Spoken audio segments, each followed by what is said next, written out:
Assalamualaikum warahmatullahi wabarakatuh.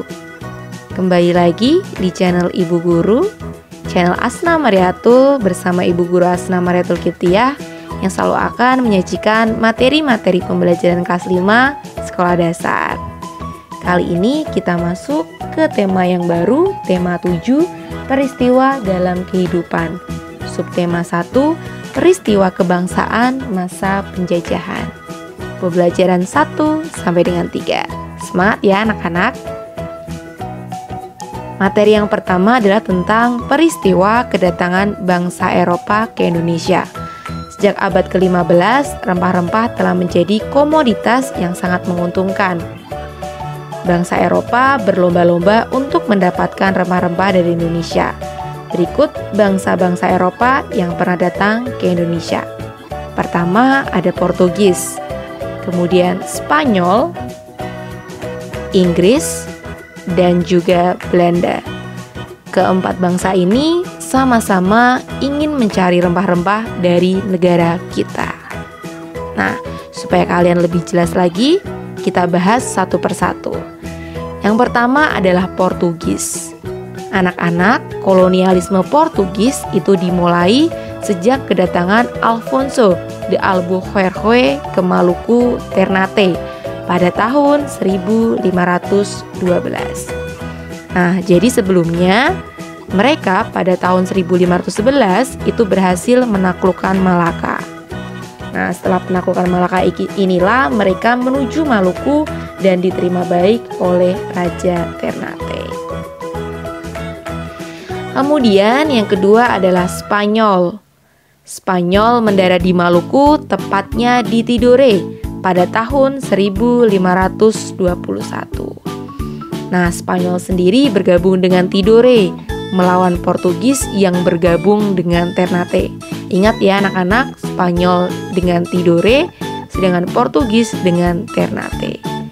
Kemudian pertikaian tersebut menghasilkan Spanyol sebagai pihak yang kalah dan Portugis sebagai pihak yang menang. Nah, untuk mengatasi permusuhan, kemudian diadakanlah sebuah perjanjian bernama Perjanjian Saragossa yang diprakarsai oleh Paus pada tahun 1529. Nah, apa saja isi Perjanjian Saragossa itu? Mari kita bahas ya anak-anak. Yang pertama, Portugis menguasai daerah perdagangan di Maluku sampai dengan Tanjung Harapan. Tanjung Harapan itu adanya di Afrika Selatan ya. Kemudian berikutnya Spanyol harus meninggalkan Maluku dan memusatkan kegiatan di Filipina. Jadi Portugis tetap menguasai Maluku, sedangkan Spanyol harus keluar dari Maluku. Itu isi dari Perjanjian Saragossa. Nah, berikutnya adalah bangsa Inggris.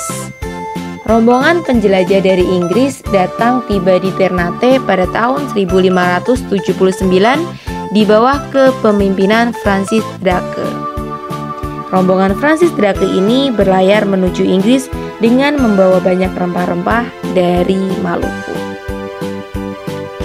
Berikutnya, yang paling terkenal tentu saja dan paling lama menjajah negara kita yaitu bangsa Belanda.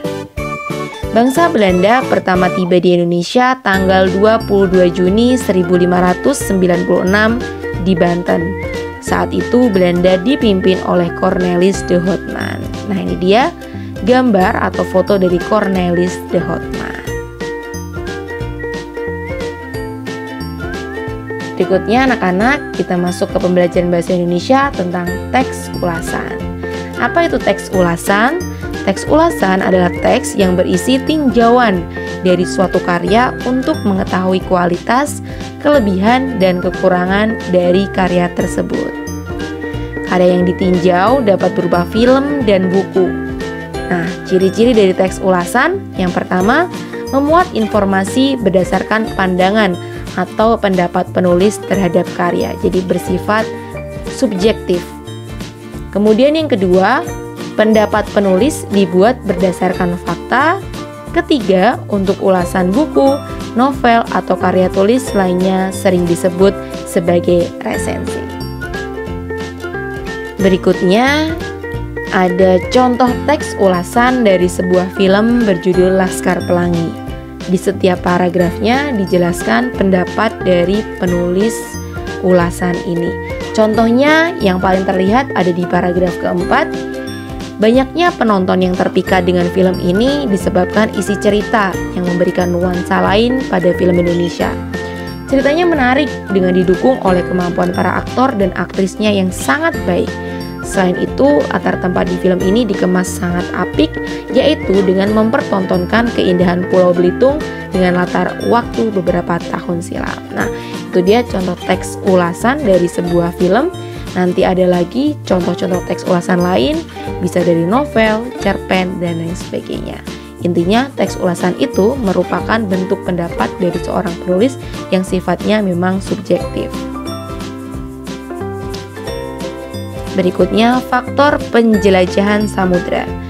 Pada akhir abad ke-15, bangsa Eropa melakukan penjelajahan samudra. Bangsa Eropa yang pertama kali melakukan penjelajahan di Indonesia adalah Portugis, disusul Spanyol, kemudian Inggris, dan juga Belanda. Nah, terdapat faktor-faktor pendorong penjelajahan samudra. Yang pertama adalah gold. Gold berarti kekayaan. Bangsa Eropa datang ke Indonesia untuk mencari kekayaan berupa rempah-rempah. Kedua, glory. Glory berarti kejayaan. Nah, bangsa Eropa datang ke Indonesia untuk mencari negara jajahan. Sedangkan gospel itu berarti menyebarkan agama. Jadi, bangsa Eropa ini datang ke Indonesia untuk menyebarkan agama. Keempat, iptek. Iptek berarti ilmu pengetahuan dan teknologi. Jadi, bangsa Eropa ini datang ke Indonesia untuk memanfaatkan teknologi baru. Misalnya, pengembangan teknik pembuatan kapal yang dapat digunakan untuk mengarungi samudra, penemuan mesiu untuk persenjataan. Yang ketiga, penemuan kompas yang digunakan sebagai penunjuk arah. Jadi ingat-ingat ya, gold berarti kekayaan, glory berarti kejayaan, dan gospel berarti menyebarkan agama.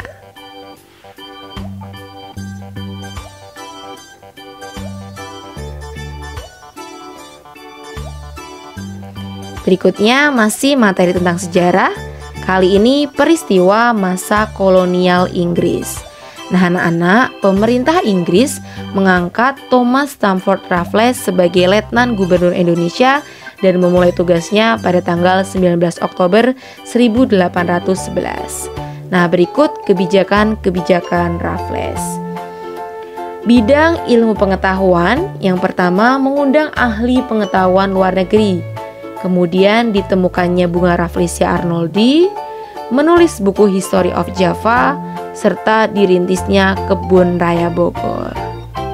Kemudian bidang ekonomi, penghapusan pajak hasil bumi atau kontingenten namanya, dan sistem penyerahan wajib menjadi sistem sewa tanah. Berikutnya, semua tanah dianggap milik negara, serta menghapus pelayaran hongi. Ketiga, bidang pemerintahan, pengadilan, dan sosial. Pulau Jawa dibagi menjadi 16 karisidenan. Salah satunya ada karisidenan Pati. Kemudian setiap karisidenan mempunyai badan pengadilan dan melarang perbudakan. Ini dia gambar dari Thomas Stamford Raffles. Meskipun dia seorang penjajah negara kita, tapi banyak hal baik juga yang bisa kita dapatkan atau dia berikan untuk negara kita. Gitu. Nah, kemudian selanjutnya peristiwa masa kolonial Belanda. Nah, Belanda tadi ingat ya, pertama kali datang itu pada tahun 1596 di bawah pimpinan Cornelis de Houtman. Kemudian pembentukan VOC. Para pedagang Belanda mendirikan kongsi dagang bernama VOC atau Vereniging Oost-Indisch Company pada tahun 1602. Nah, tujuan dibuatnya VOC ini adalah untuk menguasai pelabuhan-pelabuhan penting, menguasai kerajaan-kerajaan di Indonesia, melaksanakan perdagangan rempah-rempah. Pengalihan kekuasaan VOC kepada kerajaan Belanda. Jadi, pada akhir abad ke-18, anak-anak, kejayaan VOC ini mulai merosot. Merosotnya karena apa? Karena ada faktor internal berupa pegawai yang korupsi dan memiliki banyak hutang. Sedangkan faktor eksternalnya adalah revolusi Prancis menyebabkan Belanda jatuh ke tangan Prancis serta penentangan oleh rakyat Indonesia. Nah, kemudian Prancis yang saat itu menguasai Belanda menunjuk Herman Willem Daendels pada tahun 1808 sebagai gubernur jenderal di Indonesia dan bertugas untuk mempertahankan Pulau Jawa dari serangan Inggris. Nah, ada beberapa kebijakan yang dilakukan oleh Daendels yang sangat merugikan bangsa Indonesia. Yang pertama adalah meningkatkan jumlah tentara dari berbagai suku bangsa. Kedua, membangun pabrik senjata di Semarang dan Surabaya. Ketiga, membangun pangkalan armada di ujung kulon. Keempat, yang paling mengerikan ya ini anak-anak, membangun jalan dari Anyer hingga Panarukan. Panjangnya kurang lebih sekitar 1100 km dari Jawa Barat sampai dengan Jawa Timur, bayangkan anak-anak. Kemudian yang kelima, membangun benteng-benteng pertahanan. Nah, ini dia gambar seorang Daendels yang terkenal sebagai gubernur jenderal yang sangat kejam. Nah, selanjutnya adalah sistem tanam paksa. Tahun 1830 mulai diterapkan aturan yang disebut Kulturstelsel. Kulturstelsel ini dalam bahasa Inggris adalah cultivation system yang memiliki arti sistem tanam. Kulturstelsel disebut juga dengan sistem tanam paksa, adalah peraturan yang dikeluarkan oleh Gubernur Jenderal Johannes van den Bos atau yang biasa dipanggil dengan Van den Bos pada tahun 1830 yang mewajibkan setiap desa menyisihkan sebagian tanahnya sebesar 20% untuk ditanami komoditi ekspor, khususnya kopi, tebu, teh, lada, kina, tembakau, dan tarum atau nila. Nah, ini dia gambar dari Gubernur Jenderal Johannes van den Bos. Sistem ini ditentang oleh seorang Belanda bernama Eduard Douwesdekker dengan nama samarannya Multatuli. Jadi Douwesdekker ini yang di kemudian hari menjadi salah satu orang Belanda yang mendukung Indonesia untuk memerdekakan kemerdekaannya. Nah, ini dia gambar dari Eduard Douwesdekker atau yang memiliki nama samaran Multatuli. Menurut Douwesdekker ini seharusnya Belanda tidak menerapkan sistem tanam paksa.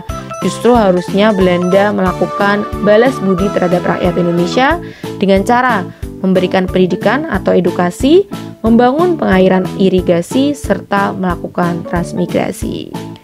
Nah, anak-anak, jadi hari ini kalian sudah belajar tentang 3 tokoh penjajah yang cukup terkenal di masanya, dimulai dari Thomas Stamford Raffles, kemudian William Daendels yang begitu terkenal akan kekejamannya, dan kemudian yang ketiga adalah Gubernur Jenderal Johannes van den Bos yang terkenal dengan sistem tanam paksanya. Nah, kita lanjutkan ke materi IPA tentang peristiwa membeku, menguap, dan mencair. Anak-anak masih ingatkah kalian benda itu dapat berubah wujud dan kembali ke wujud semula? Benda cair dapat mengalami perubahan karena adanya proses perubahan suhu baik pemanasan maupun pendinginan. Biasanya untuk memudahkan mengingat-ingat perubahan wujud benda itu, kalian buat segitiga atau semacam diagram seperti ini. Nah, ingat-ingat anak-anak, membeku itu adalah perubahan wujud benda dari cair menjadi padat. Sedangkan menguap adalah perubahan wujud benda cair menjadi benda gas. Dan tentu saja mencair adalah perubahan wujud benda padat menjadi cair. Ada beberapa contoh peristiwa. Yang pertama adalah perubahan air menjadi es. Itu berarti membeku. Sedangkan sebaliknya es berubah menjadi air itu berarti mencair. Kemudian yang selanjutnya adalah agar-agar yang masih cair itu akan membeku saat mengalami penurunan suhu.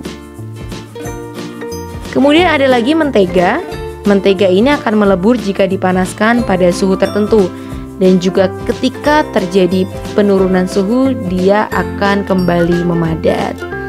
Kemudian contoh penguapan itu adalah bensin yang dibiarkan di tempat terbuka lama-lama akan habis. Atau bisa juga air yang terlalu lama direbus itu lama-lama juga akan menguap atau berkurang. Ibu yakin kalian pasti sudah paham tentang peristiwa-peristiwa perubahan wujud benda karena pernah dipelajari pada saat kalian duduk di bangku kelas 4. Nah, kemudian kita masuk ke materi ciri lagu wajib. Nah, anak-anak, lagu wajib nasional adalah lagu perjuangan dan nasionalisme yang wajib dipelajari siswa. Sekarang kita akan mempelajari tentang ciri-ciri dari lagu wajib ini. Yang pertama, jelas menanamkan sikap cinta tanah air, kepahlawanan, serta rela berkorban. Kemudian yang kedua, lagu wajib menggunakan irama yang penuh semangat atau berbentuk himne. Ketiga, lagu wajib ini tentu wajib diajarkan, dipelajari, serta dihayati maksud dan tujuan yang terkandung di dalamnya. Nah, berikut lagu-lagu wajib tersebut disertai penciptanya. Yang pertama, Indonesia Raya yang diciptakan oleh W.R. Supratman, Garuda Pancasila diciptakan oleh Sudarnoto, Bagimu Negeri oleh Kusbini, Mengheningkan Cipta oleh T. Prawit, Syukur oleh H. Mutahar, Gugur Bunga oleh Ismail Marzuki, Rayuan Pulau Kelapa oleh Ismail Marzuki, Bangun Pemudi-Pemuda, Asiman Juntak, Berkibarlah Benderaku, Ibu Sud. Kita kembali ke materi bahasa Indonesia tentang kosakata baku dan kata serapan. Nah, anak-anak, apa itu kata baku? Kata baku merupakan kata yang penulisannya sesuai kaidah bahasa Indonesia dan pedoman umum ejaan bahasa Indonesia atau PUEBI. Sedangkan kata serapan merupakan kata-kata yang berasal dari bahasa asing kemudian diserap ke dalam bahasa Indonesia. Kata baku dan kata serapan dapat kita cari di KBBI atau Kamus Besar Bahasa Indonesia. Nah, beberapa contohnya ada kata baku misi. Kata tidak bakunya misi dengan S ganda. Nah, ini sebenarnya merupakan kata serapan yang berasal dari bahasa asing. Kemudian kata baku sistem. Kata tidak bakunya sistem yang juga merupakan kata serapan dari bahasa asing.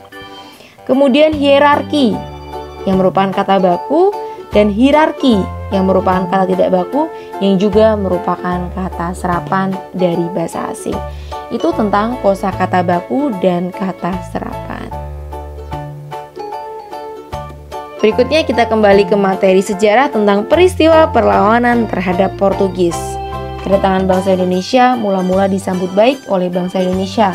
Namun lama-kelamaan rakyat Indonesia melakukan perlawanan. Nah, berikut peristiwa perlawanan terhadap Portugis yang dipimpin oleh beberapa tokoh terkenal dari berbagai daerah. Yang pertama, Sultan Ali Muhayyad Shah yang berasal dari Aceh, Sultan Alauddin Riyad Shah yang juga berasal dari Aceh, Sultan Iskandar Muda juga dari Aceh, kemudian Sultan Ba'abullah dari Ternate, kemudian Fatahillah dari Demak. Nah, ini berikut adalah gambar dari Sultan Iskandar Muda dan juga Sultan Ba'abullah dari Ternate. Kemudian dilanjutkan dengan peristiwa perlawanan terhadap Belanda. Sebelum masa pendudukan Belanda, rakyat Indonesia telah banyak melakukan perlawanan di berbagai daerah. Pada masa pemerintahan Belanda, perlawanan rakyat Indonesia semakin besar. Berikut beberapa tokoh pemimpin perlawanan terhadap Belanda tersebut. Yang pertama adalah Sisingamangaraja ke-12, berasal dari Sumatera Utara. Berikutnya Sultan Hasanuddin dari Makassar. Kemudian Pangeran Diponegoro yang melakukan perlawanan dari Yogyakarta. Kemudian keempat, Patimura yang melakukan perlawanan dengan masyarakat Maluku. Pangeran Antasari dari Banjarmasin, Provinsi Kalimantan Selatan. Dan terakhir, Silas Papare yang melakukan perlawanan dari Papua. Nah, itu saja anak-anak materi hari ini. Jangan lupa selalu semangat belajar, jaga kesehatan, selalu terapkan 5M supaya kalian terhindar dari berbagai virus dan juga penyakit. Nah, sekian yang dapat Bu Asna sampaikan. Wassalamualaikum warahmatullahi wabarakatuh.